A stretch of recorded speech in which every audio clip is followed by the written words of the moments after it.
A partir de este momento comenzamos a jugar de Taquito y Rabona, edición Copa del Mundo. Con ustedes, su conductor, Gonzalo Vázquez.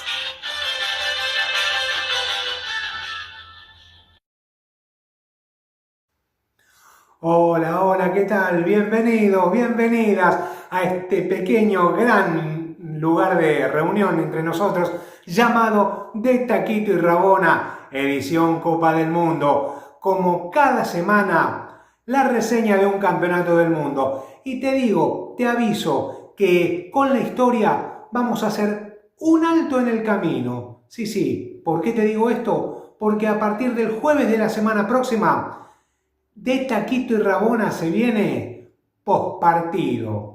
¿En qué consiste eso? Simple. Una vez que concluya el último de los partidos de la jornada, vamos a estar en vivo y en directo comentando, intercambiando opiniones por escrito, siempre, como te digo, dentro de los términos de la educación, pero sería lindo, ¿no?, que nos escribiéramos, ver qué nos pareció la actuación de tal equipo, qué jugador hay que tener en cuenta, si hay alguna sorpresa en algún partido aparentemente de los de menor categoría, como siempre pasa, no solamente en los mundiales, sino también en los torneos de cada país, que un partido con dos equipos aparentemente débiles resulta ser un agradabilísimo espectáculo, no solamente para los televidentes, sino también para los hinchas que concurren a la cancha. Así que sigan animándose, sigan suscribiéndose gratis, por supuesto, a mi página de YouTube, Gonza Vázquez, y la carpeta de Taquito y Rabona, Copa del Mundo. Ahí vas a tener la reseña de todos los campeonatos desde 1930. ¿Te perdiste alguno? No hay ningún problema. Están todos ahí y van a estar ahí hasta la edición 2022, ya que la de 2026 la vamos a estar comentando durante todos los días. Y si el último partido concluye después de la medianoche, no te hagas problema, lo vamos a comentar, pero en las primeras horas del día siguiente. Pero bueno, no estoy solo, me piden en la calle por ella, Gonza y Nilda, bueno, le pedimos que venga y finalmente está nuestra voz de terciopelo. ¿Cómo te va? El gusto de escucharte. Nilda sí, otra no. Por supuesto. Nilda sí, otra no. Desde ya. ¿Qué mejor, qué más rico, dulce para los oídos en programas como este? Muchas gracias. Escúcheme, le hago una pregunta. Sí, claro. ¿Cómo lo trata el frío? A mí, muy bien. Yo le doy dos opciones a ver cuál elige. Dale. Día de mucho frío como hoy. Sí. Feo como hoy. Feo. Faltó la lluvia nada más. Qué suerte. Bien. ¿Quiere tomar algo? Sí. ¿Café, mate o un helado? No, si es por la tarde, un café y doble, café cargadito doble, estaría bueno para la merienda, en una tarde fría, sí. Ahora, sí, podría ser después de la comida también un cafecito vendría muy bien, y no solamente en estos días de invierno, sino también en el resto del año, salvo en pleno verano, que bueno, uno empieza a transpirar más de la cuenta, ¿no? ¿Sabe qué respuesta esperaba? ¿Qué respuesta esperaba? Un helado. Sí, también. Bueno, si uno anda con ganas de algo dulce, nunca es malvenido un helado.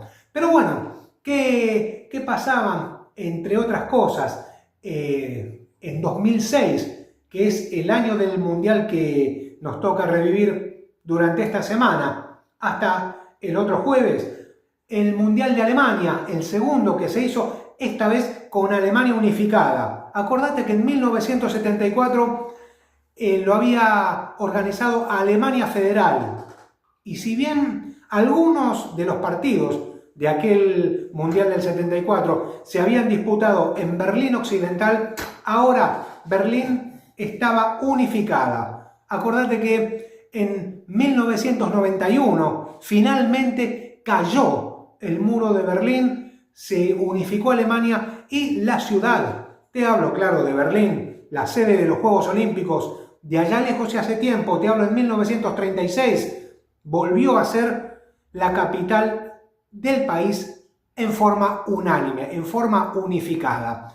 ¿Qué pasaba en el mundo? Por ejemplo, en diciembre se produjo el asesinato del líder, del expresidente de Irak, te hablo de Saddam Hussein.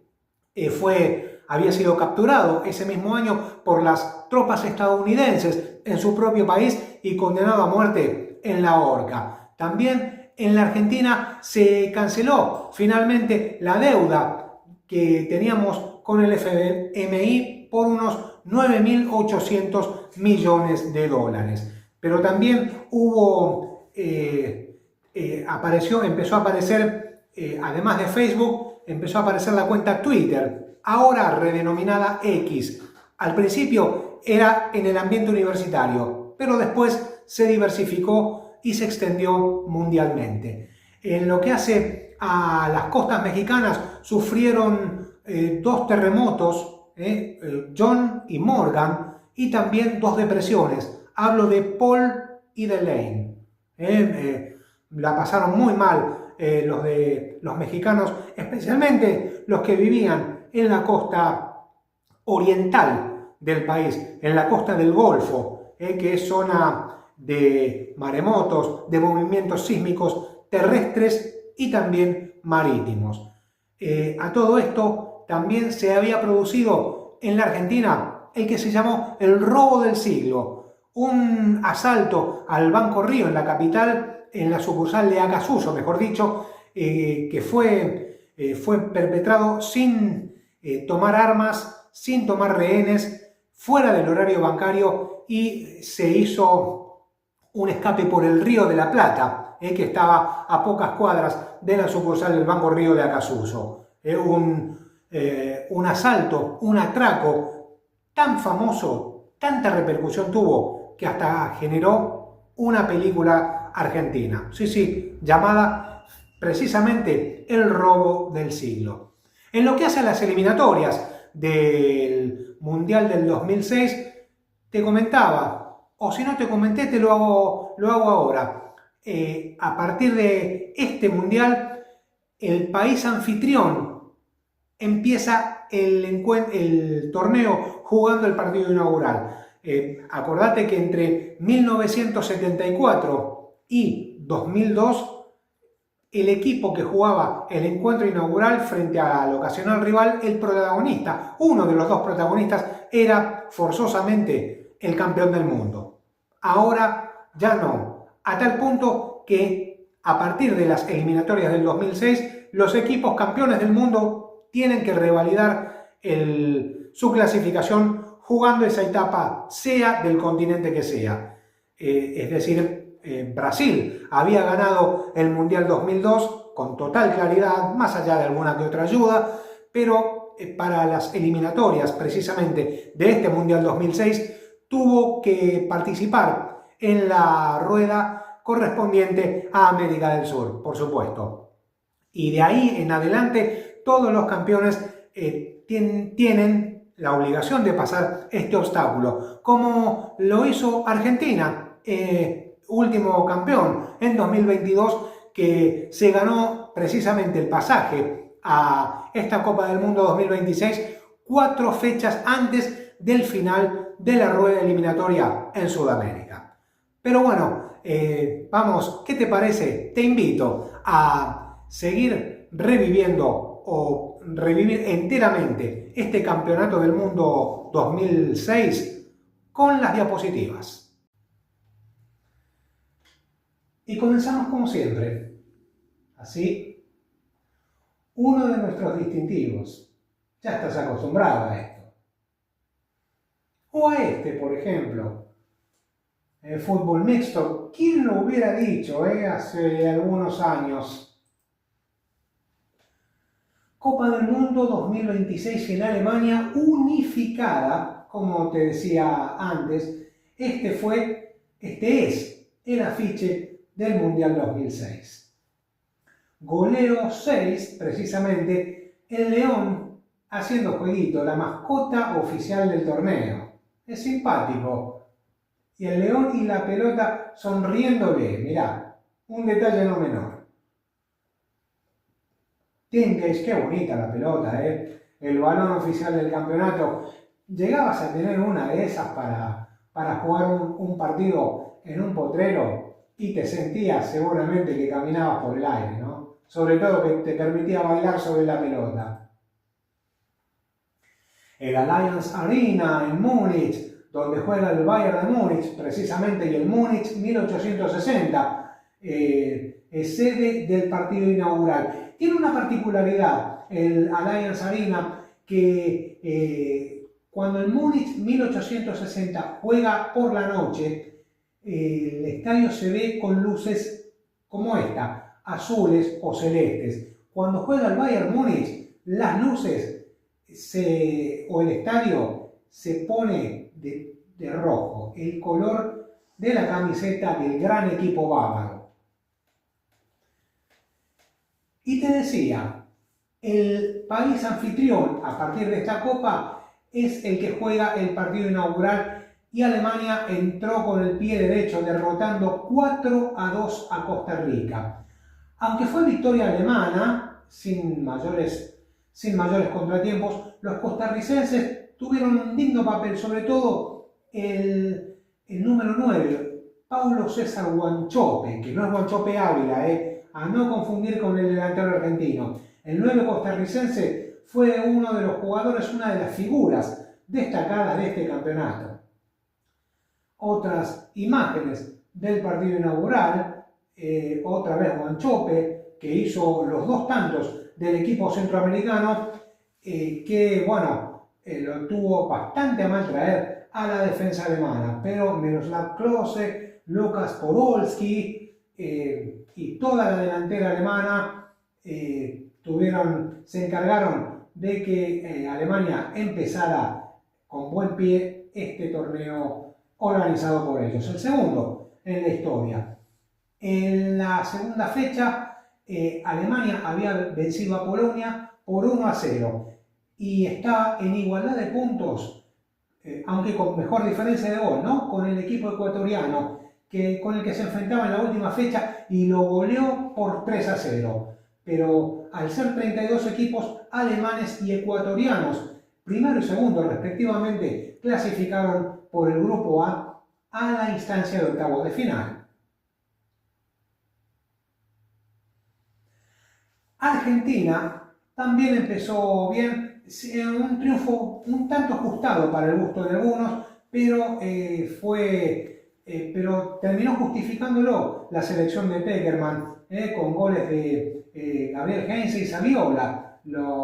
Y después Didier Drogba fue el que descontó para Costa de Marfil, que si bien puso en aprietos a la defensa argentina, el triunfo en ningún momento pareció seriamente comprometido, porque los marfileños atacaron, sí, pero no con tanta claridad, y entonces Argentina se llevó el triunfo 2-1.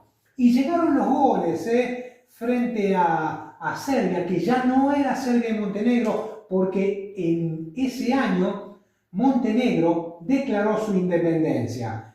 Maxi Rodríguez, cambiazo, el número 5 argentino, que después de infinidad de toques convirtió el segundo gol, elegido el mejor del campeonato. También Riquelme, otra vez Maxi Rodríguez, Tevez y un jovencísimo Lionel Messi, que marcaba el 6º gol argentino y que iniciaba su trayectoria mundialista, que va a culminar, se nos ocurre, en 2026 con su 6ª participación en los mundiales. Goleada, la segunda mayor goleada argentina después del 6-0 a Perú en el estadio de Rosario en 1978. Esta vez otro 6-0 en tierras alemanas, en la cancha del Schalke 04, en Gelsenkirchen. Portugal, también en Gelsenkirchen, derrotó a México 2-1. Se habían puesto en ventaja los aztecas, pero después empezaron los portugueses con oficio, dieron vuelta el partido. Maniche, Deco, entre las principales estrellas del equipo lusitano, que tuvo, no sin sobresaltos, pero se llevó la victoria en su debut en la Copa del Mundo. Italia le ganó a Ghana precisamente 2-0, 2 goles de Francesco Totti para el equipo que dirigía Marcelo Lippi. Aun cuando fueron marcados en el primer tiempo, el encuentro, tal vez por la adopción de la actitud conservadora de los italianos, que les permitió crecer a los ganeses, y entonces se hizo un partido bastante equilibrado, pero los italianos tenían oficio, tenían vocación para ganar los partidos y se impusieron casi sin problemas por 2-0, más allá de lo parejo del trámite en su mayor parte. Italia y Estados Unidos igualaron 1-1. A tal punto fue sólida la defensa italiana que fue el único gol en contra que habían recibido, a cargo de Zambrotta, en contra de su propia valla, precisamente, que decretaba el empate del equipo americano, que terminó con 10, como vemos, por la expulsión del número 4 Pope y también por la expulsión de Zambrotta. Italia terminó con un jugador menos, 1-1 frente a Estados Unidos en la cancha del Kaiserslautern. Después se reivindicó de vuelta y entonces mandó de vuelta a casa prematuramente a la República Checa, derrotándola otra vez por 2-0 en el estadio del Hamburgo, con goles de Totti y también de Alberto Gilardino. Pavel Nedved, el número 11 y capitán del equipo checo, nada pudo hacer frente al espíritu de equipo, al juego sólido de los italianos, que plantearon una marca bastante férrea para el número 11 y no se pudo mover en toda la tarde. Y ahora es el turno de Brasil, que le ganó muy ajustadamente a Croacia por 1-0, un gol marcado por el emperador Adriano, promediando el segundo tiempo. Entonces los croatas quisieron empatar el partido, disputado en el Estadio Olímpico de Berlín, pero no les dio el aire, no les dio la nafta para alcanzar la igualdad. Brasil fue levemente superior y es por eso que se llevó la victoria. Otro triunfo de Brasil, 2-0 ante Australia. El gol de C. Roberto y también el gol de Ronaldo para el segundo triunfo del equipo dirigido otra vez por Carlos Alberto Parreira, como en 1994, que habían alcanzado la 4ª Copa del Mundo. Brasil era sólido, era firme en su andar. Cuando tenía que atacar, lo hacía con claridad, y mucho más aún cuando tenía que contraatacar. Razón por la cual en los primeros minutos de iniciado el juego, 2 contragolpes le dieron a Brasil la victoria, que sería definitiva, 2-0 ante Australia en el Allianz Arena, en Múnich. Y ahora en la última fecha, con 2 goles de Ronaldo Nazario, del número 9, la victoria, la goleada, 4-1 a Japón, que se ponía en ventaja, como podés ver en la foto de arriba a la izquierda, pero después, con un Ronaldo intratable, autor de 2 de los 4 goles, se impuso con toda claridad. Con este partido, con este doblete, Ronaldo superaba la marca goleadora del alemán Gerd Müller. Alcanzaba los 15 tantos en una Copa del Mundo. 4-1 frente a Japón en el estadio del Dortmund. Australia le ganó también 3-1 a Japón, auténtica y legítima sorpresa del torneo. También los de camiseta amarilla no son los brasileños, son los australianos, que también impusieron su juego, también su habilidad y la capacidad ofensiva y goleadora del equipo que conducía el neerlandés Dick Advocaat. 3-1 en la primera fase en Kaiserslautern. En Frankfurt, un triunfo apretadísimo fue el de Inglaterra, 1-0 sobre Paraguay, el gol de Gamarra en contra de su valla. El número 4 cabeceó en la foto de arriba a la izquierda para darle el triunfo que sería definitivo al equipo de David Beckham y Michael Owen, dirigido por Sven-Göran Eriksson. 1-0 ante Paraguay, no sin aprietos.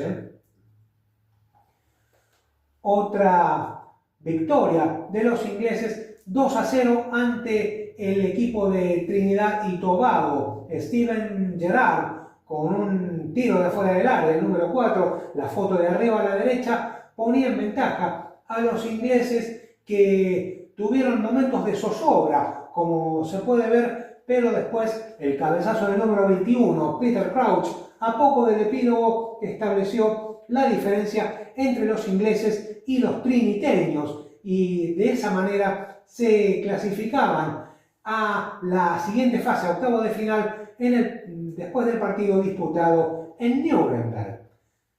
En tanto, frente a Suecia, Inglaterra igualó 2-2. El maravilloso gol de Joe Cole, serio candidato también, quizá el más espectacular del torneo, para poner en ventaja al equipo inglés, pero poco después igualó Suecia. Después, promediando el segundo tiempo, Steven Gerrard puso las cosas 2-1, pero después, ante una grave falla de la defensa inglesa, Henrik Larsson puso el 2-2 definitivo, y tanto ingleses como suecos, al igual que en 2002, se clasificaban para octavos de final. Precisamente en octavos de final en Múnich, Alemania dio cuenta de Suecia y la derrotó por 2-0. Y eso que Suecia tuvo un penal con el encuentro igualado, el cual Henrik Larsson tiró afuera, desperdició una grandísima ocasión para poner en aprietos al equipo local, que con 2 goles de Lukas Podolski, el número 20, mandó a los suecos de vuelta a Estocolmo. En octavos de final en el Allianz Arena, en Múnich. Y otro partido durísimo se dio en Leipzig, también en octavos de final, la victoria argentina sobre México 2-1, que otra vez empezaba ganando con el gol de Rafa Márquez, cuando habían transcurrido unos 5 minutos de iniciado el juego y México ya estaba en ventaja, pero la alegría le duró poco, porque Hernán Crespo de cabeza estableció a los 9 minutos el 1-1, que sería el resultado que duraría hasta los 90. Más allá de que el encuentro fue de ida y vuelta, muy entretenido. Argentina quizá un poquito más claro que los mexicanos, pero sin la contundencia suficiente para liquidar el partido dentro del tiempo reglamentario.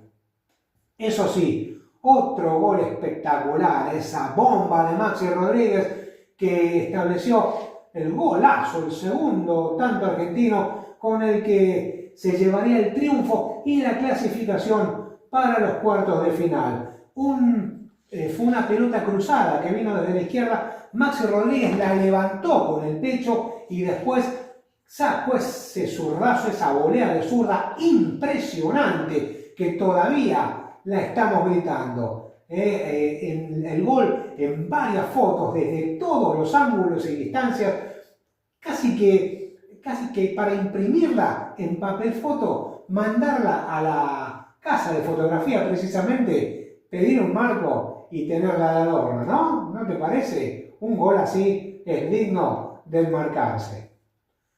Inglaterra superó a Ecuador 1-0, otro triunfo sufridísimo del equipo inglés. Un gol de David Beckham de tiro libre, como lo vemos en las dos fotos de abajo. Primero, al estar al superar la barrera y después al superar precisamente al arquero. Cuando parecía que el guardameta ecuatoriano la sacaba al córner, la pelota pegó en el palo derecho y entró, se fue al fondo del arco. Fue 1-0 en octavos de final en la cancha del Stuttgart, precisamente en esa ciudad, para pasar a cuartos de final. La batalla de Nuremberg.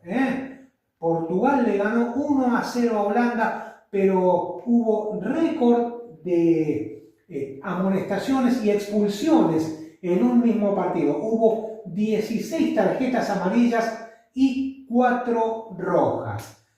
A Deco y a Costinha por parte de Portugal y a Bolarus y Van Bronckhorst por el lado de Holanda, y un joven Cristiano Ronaldo que resultaba lesionado por uno de los expulsados en el equipo holandés, precisamente el número 3, Bolarus, que poco después vería la tarjeta roja por doble amonestación. El árbitro ruso, Valentín Ivanov, tuvo que recurrir a la mayor paciencia y aplicar el máximo de su autoridad como para que el partido no se le fuera de las manos, y dirigió bien. El ruso, te digo que dirigió bien, y más imágenes de la batalla, así como se ve en las fotos de arriba. Se trataron portugueses y holandeses. En ese momento era la denominación del país. Me olvidaba, el gol de Maniche en las dos fotos de abajo para establecer el triunfo definitivo de los lusitanos, que eran dirigidos por Carlos Alberto Parreira, uno de los encuentros más violentos que se recuerden en la historia de la Copa del Mundo. Y bueno, te lo tengo que decir. Querían compensar a Italia con un fallo polémico y lo hicieron. Cuando todo parecía encaminarse a la largue, en la última acción del partido, como se ve en las fotografías de arriba, Fabio Grosso se tropieza con el defensor australiano, el número 2, pero el árbitro Medina Cantalejo, yo no sé de dónde sacó el penal. La cuestión es que Francesco Totti, el número 10, lo convirtió. Fue en la última jugada del partido, penal, y se termina por cualquier cosa. La cuestión es que Italia en Kaiserslautern derrotó a Australia 1-0 en un partido no exento de polémica. Fue una manera bastante poco convincente de compensar a los italianos por el presunto fallo en contra que sufrieron 4 años antes frente a los surcoreanos en el encuentro de octavos de final en 2002. Ucrania y Suiza igualaron 0-0, un partido bastante pobre, muy trabado, de mediocre para abajo, como lo muestra la foto más grande de arriba, y algunas posturas no muy ortodoxas para pelear la pelota. Ucrania, te decía, ganó 3-0 por penales porque los suizos no tuvieron puntería. Pero también el arquero Supermüller del equipo helvético atajó alguno que otro. Muy erráticos, tanto ucranianos como suizos. Pero los de Europa del Este tuvieron un poco más de puntería y por eso ganaron su boleto a cuartos de final. Brasil le ganó a Ghana 3-0.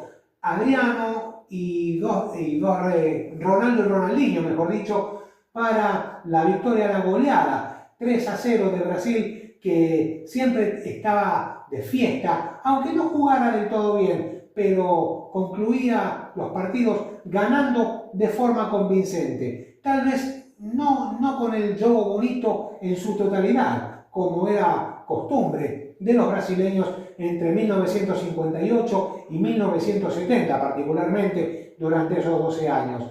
Pero las victorias de Brasil no dejaban dudas, como en este caso en el partido disputado en Dortmund, donde ganaron 3-0 precisamente a los ganeses. Y otra victoria concluyente fue la de Francia, 3-1 ante España. David Villa de penal abría la cuenta para los españoles, pero en la última jugada del primer tiempo, Franck Ribéry, después de dejar desparramado en el piso a Iker Casillas, establecía el empate, y después Lilian Thuram y Zinedine Zidane fueron los que pusieron cifras definitivas al triunfo de los franceses en el estadio de Hannover. 3-1 para Francia, y también que conseguía a cuartos de final. Y en cuartos de final, en el Estadio Olímpico de Berlín, se terminaron las ilusiones argentinas. El primer tiempo terminaba empatado sin goles, pero después, en la primera acción peligrosa, Ayala con un cabezazo establecía el 1-0. Promediando el segundo tiempo, Abondancieri fue a pelear una pelota y chocó con la rodilla de Miroslav Klose, razón por la cual se tuvo que ir lesionado. Y el propio número 11 alemán, de cabeza, como vemos en las dos fotos de abajo, establecía el empate que sería definitivo al cabo de los 120 minutos, y en la serie de penales iba 4-2, ganaba Alemania. Y una imagen vale más que 1000 palabras, ¿no? En su debut mundialista, Lionel Messi estaba en el banco, había sido titular en el empate 0-0 ante Holanda, en la última fecha de la primera fase. Después había entrado casi todo el tiempo de suplente, y Pekerman, en una muy polémica decisión, lo hizo entrar a Julio Cruz en lugar de Crespo, y a Esteban Cambiaso en lugar de Juan Román Riquelme, para conservar la pelota y para tener altura a la hora de los centros ejecutados por los alemanes cuando atacaban. La cuestión es que el fastidio de Lionel es indisimulable, y todo el mundo se pregunta qué hubiese pasado si en lugar de Cruz entraba Lionel Messi para volver loca a la defensa alemana. No podremos saberlo nunca, porque todo esto ya es historia. Poco más tarde aquel día, Italia le ganaba a Ucrania 3-0. Fue quizá la mejor producción futbolística en lo que se refiere al ataque, con goles de Francesco Totti, Gilardino y 2 de Luca Toni, mejor dicho, para establecer el 3-0, acaso impensado, dado el estilo conservador, por demás conservador, del conjunto que dirigía Marcelo Lippi, el técnico italiano que era reconocido por sus esquemas tácticos defensivos, y yo te diría que ultra defensivos.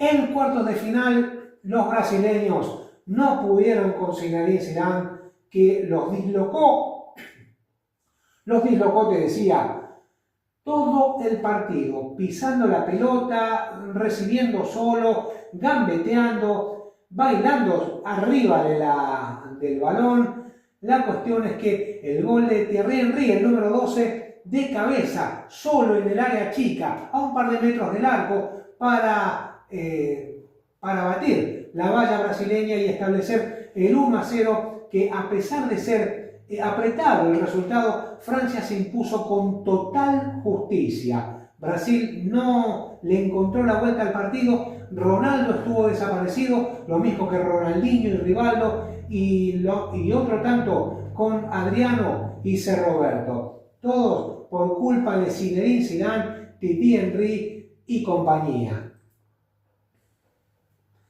Portugal e Inglaterra, en el último partido de cuartos de final disputado en Gelsenkirchen, igualaron 0-0 al cabo de los 120 minutos. Los ingleses sufrieron la expulsión de Wayne Rooney porque en una acción casi que antideportiva, te diría, le pisó la entrepierna a Ricardo Carvalho, que un defensor que más tarde jugaría en el Real Madrid.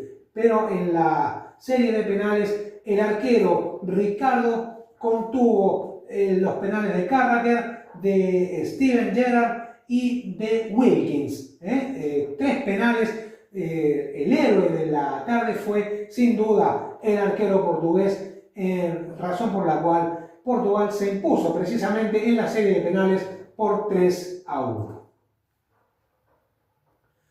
En la semifinal disputada en Dortmund en tiempo suplementario, Italia derrotó a Alemania 2-0 luego de empatar sin goles durante los 90 minutos, y en las dos últimas jugadas de ataque, Fabio Grosso primero y Alessandro Del Piero después anotaron los 2 tantos con los que Italia se impuso y sacó el pasaje para la final de la Copa del Mundo. En la otra semifinal, disputada al día siguiente en Múnich, gol de Zinedine Zidane de tiro penal, Francia derrotaba 1-0 a Portugal, en la cual marcaba el debut mundialista de Cristiano Ronaldo en este campeonato con el número 17. Ya había participado precisamente con ese número en la Eurocopa de 2004, disputada en Portugal, que ganó Grecia frente precisamente al equipo portugués, a quien había derrotado tanto en el partido inaugural como en la final, tanto por 2-1 primero y por 1-0 después. Cristiano Ronaldo había debutado 2 años antes y esta era su presentación en el escenario de la Copa del Mundo.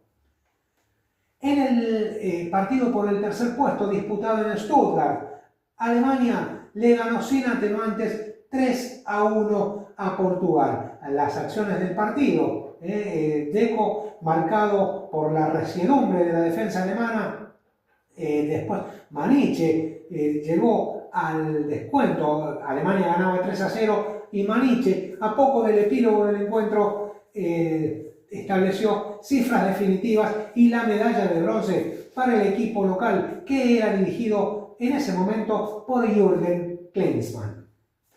El Olympiastadion de Berlín fue sede de la final, remodelado para la ocasión, pero este mismo estadio había sido sede central de aquellos Juegos Olímpicos del nazismo, ¿no? Celebrados en 1936, precisamente en la capital alemana, cuando todavía no se había edificado ni se tenía idea de edificar el muro de Berlín. Otra vez Berlín se vestía de fiesta para recibir un mega evento deportivo, en este caso la final de la Copa del Mundo. Horacio Elizondo, el primer árbitro argentino en dirigir una final del mundo, y lo hizo de manera impecable. Los 11 iniciales de Italia y de Francia. Por Italia, Buffon, Fabio Grosso, Fabio Cannavaro, el capitán del equipo, Gattuso, Gennaro Gattuso, Luca Toni, Francesco Totti, Mauro Camoranesi, el argentino de nacimiento, Gianluca Zambrotta, Simone Perrotta, Andrea Pirlo y Marco Materazzi, a quien algunos apodan el Llorón. Allá vamos a ver por qué. Los 11 de Francia, de Raymond Domenech, Fabián Barthez, Eric Abidal, Patrick Vieira, Galas, Makelele, Maludá, Zinedine Zidane, el capitán, Titi Henry, Lilian Thuram, Philippe Sagnol y Franck Ribéry, los 11 iniciales de Raymond Domenech. El partido fue 1-1 ya en el primer tiempo. Zidane de penal a Lopanenka, la pelota pegó en el travesaño y picó adentro para el 1-1. Después Marco Materazzi establecería el empate al poco rato durante la primera parte, y el resultado se mantendría durante los 120 minutos. Fue en el segundo tiempo del alargue, el famoso cabezazo de Zinedine Zidane a Marco Materazzi. El árbitro argentino fue advertido por el cuarto árbitro, precisamente Medina Cantalejo, otra vez, y decretó la expulsión del número 10 y capitán del equipo francés. En la tanda de penales se impuso 5-3 el equipo italiano, no erró ninguno, en tanto para los franceses falló David Trezeguet, cuyo remate dio en el travesaño. Buffon no atajó ninguno. Y la otra imagen que vale más que 1000 palabras, ¿no? Zinedine Zidane yendo al lado de la Copa del Mundo, cabizbajo, yéndose expulsado y privando al equipo francés de un experto a la hora de ejecutar penales. La cuestión es que después Fabio Grosso, Mauro Camoranesi, Fabio Cannavaro y compañía festejaron y en la serie de penales, como se les había negado 12 años antes, en 1994, esta vez los italianos tuvieron más confianza y mejor puntería. Aquí está el equipo italiano, precisamente campeón del mundo en 2006. Derrotó por penales a Francia luego de empatar 1-1 al cabo de los 120 minutos. Fabio Cannavaro, en la foto de arriba, el capitán de Italia, Marcello Lippi, el entrenador italiano, que también lo sería en 2010 en la edición de Sudáfrica. Zinedine Zidane, capitán de Francia, y Raymond Domenech, el entrenador del subcampeón del mundo. Algunas de las figuras destacadas: el alemán Thorsten Frings, Andrea Pirlo, pieza fundamental del medio campo de Italia, tanto a la hora de defender, también a la hora de atacar. Franck Ribéry, otro gran jugador del equipo francés, un acompañante, quizá el socio ideal de Zinedine Zidane.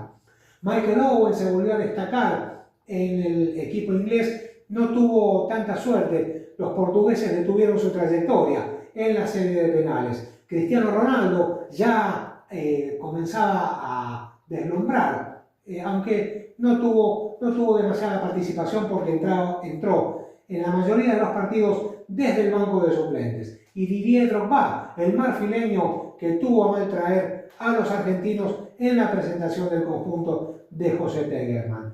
Te decía, Paulo Guanchope, el número 9 de Costa Rica, gran figura de su equipo y uno de los jugadores destacados, a pesar de que no pudo superar la fase de grupos. Y por supuesto, el debut de Cristiano Ronaldo, sí, pero el debut de Lionel Messi también, con gol incluido en el partido, en la victoria 6-0 ante Serbia. Anotó el 6º gol.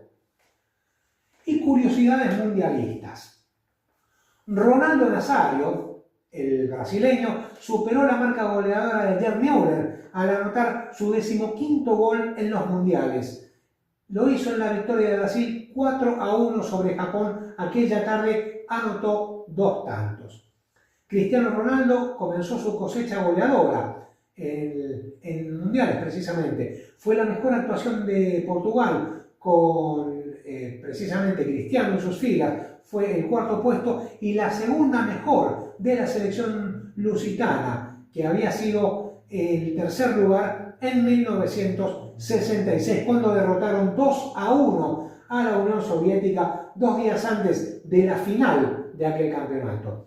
Inglaterra y Argentina se fueron del Mundial sin perder ningún partido, cayendo en cuartos de final en la serie de penales. Inglaterra perdió ante Portugal 3-1 y Argentina ante Alemania por 4-2.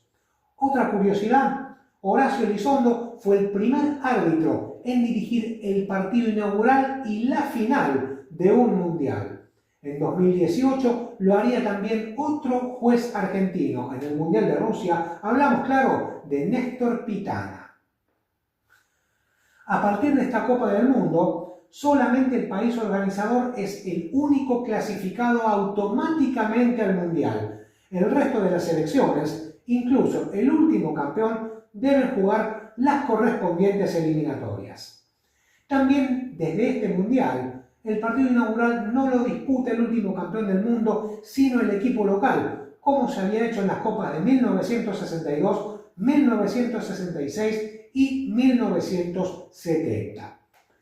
Otra curiosidad que te cuento: hasta el momento, solamente una vez en la historia, el campeón del mundo no concurrió a defender el título en el siguiente torneo. Fue el equipo uruguayo, que en 1934 no participó de aquel mundial que fue el primero de Europa y el primero de Italia. La selección charrúa decidió devolver gentilezas como respuesta al boicot que las grandes potencias europeas habían hecho al campeonato jugado en 1930. Es cierto, no habían ido ni los ingleses, por supuesto, aislados en su mundo, pero tampoco los italianos, los españoles, ni los alemanes, ni los daneses, ni los suecos, ni los suizos, ninguno, salvo quizá el equipo francés, pero todavía no era la potencia que después fue desarrollando en los años, sobre todo desde comienzos de este siglo.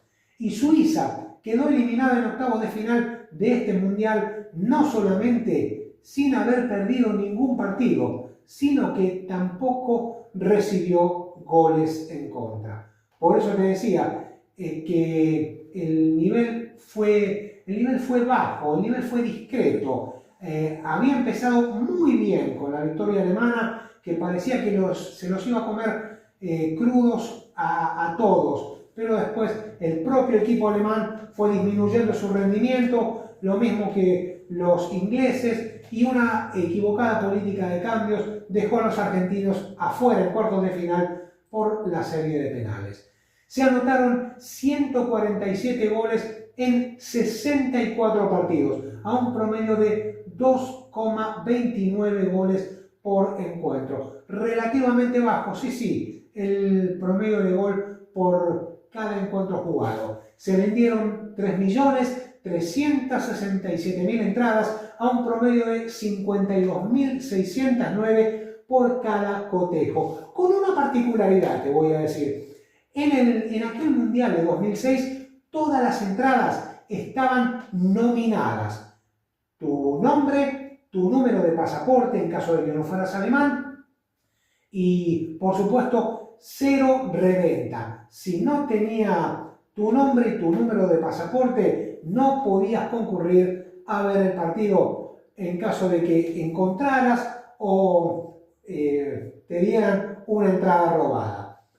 Miroslav Klose, de Alemania, el máximo goleador del torneo, apenas 5 goles. Y nuestras dos mascotas que marcan el fin de nuestras diapositivas.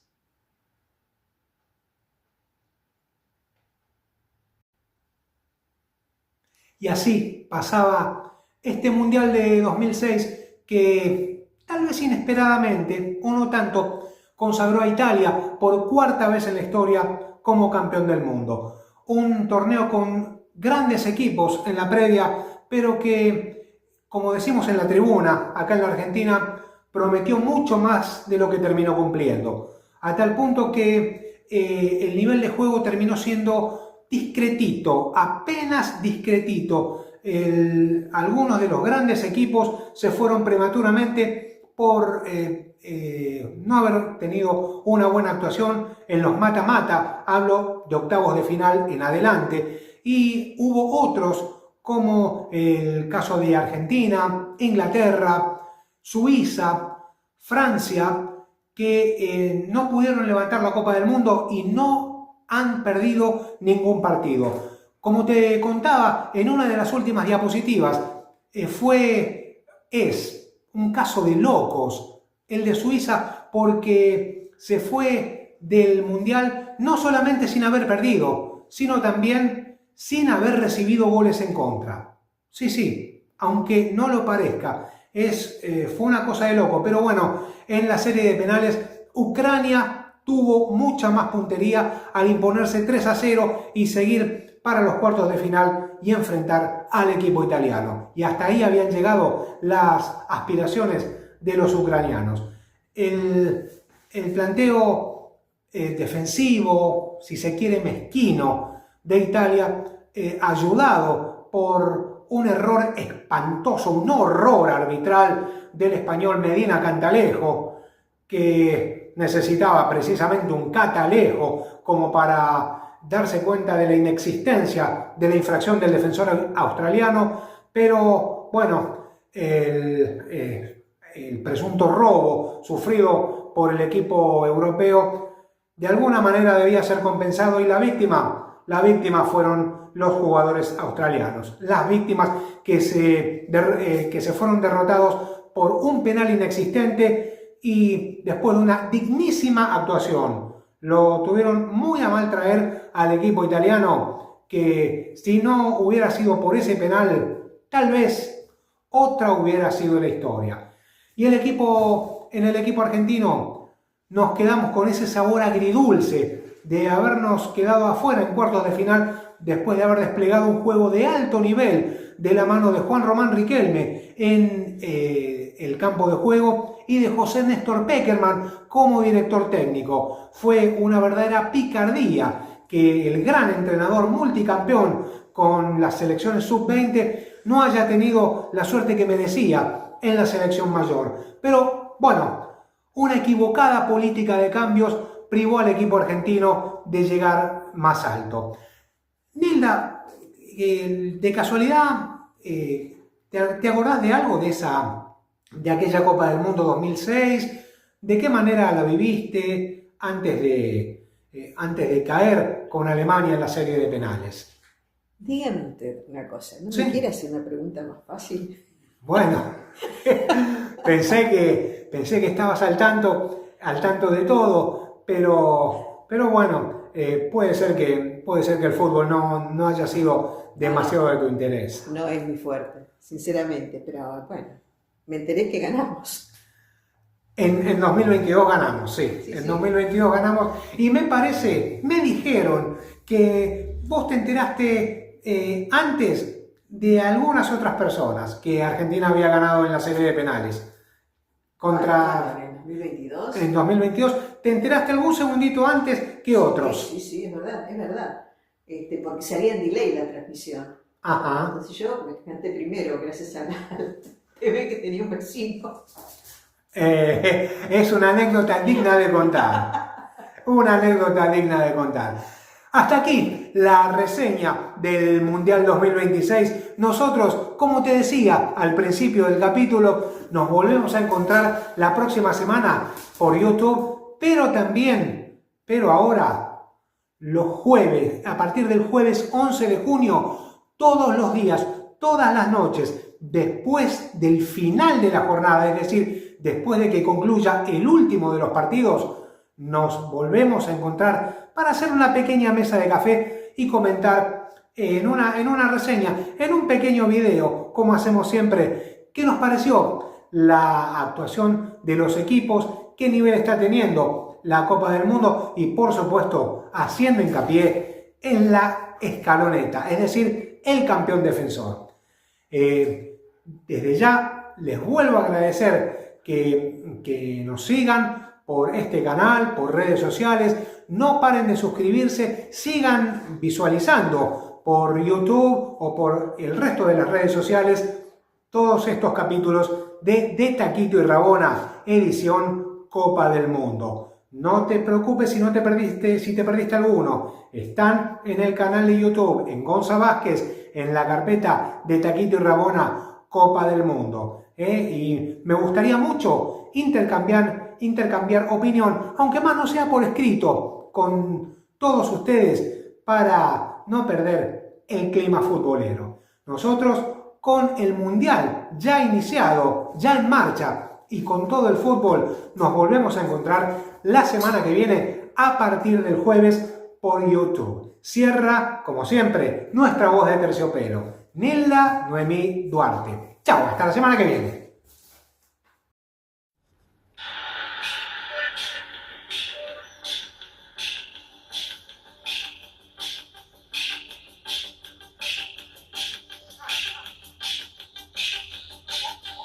Hasta aquí hemos compartido de Taquito y Rabona, edición Copa del Mundo.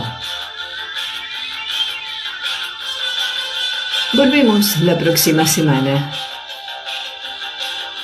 Dale, ponete la camiseta.